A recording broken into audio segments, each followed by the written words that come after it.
Speaking of reparations, Ms. Williamson, many of your opponents support a commission to study the issue of reparations for slavery.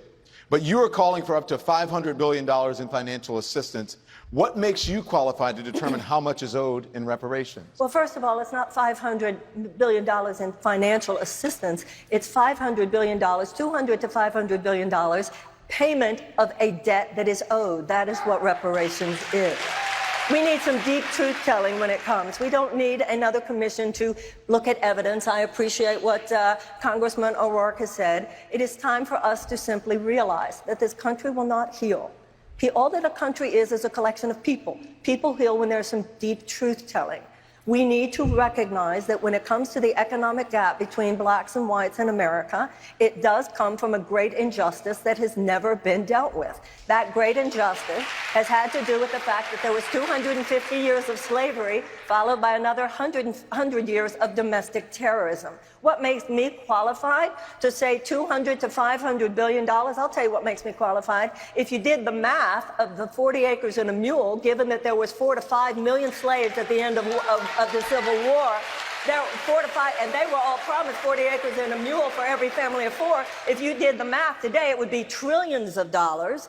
And I believe that anything less than $100 billion is an insult. And I believe that $200 to $500 billion is politically feasible today because so many Americans realize there is an injustice that continues to form a toxicity underneath the surface, an emotional turbulence that only reparations. Thank you very much. Senator Sanders, you don't think cash payments are the best way to address this issue, but according to a new Gallup poll, 73% of African Americans are in favor of cash payments to black Americans who are descendants of slaves. How do you respond to them? Well, I respond to that by saying that I am supportive of Jim Clyburn's legislation, which is called 10-20-30. And what that understands is that as a result of slavery and segregation and the institutional racism we see now in healthcare, in education, in financial services, we are going to have to focus big time on rebuilding distressed communities in America, including African-American communities. In terms of education, I also have a plan. It's called the Thurgood Marshall Plan, and it would focus on ending the growth of segregated schools in America. It would triple funding for Title I schools.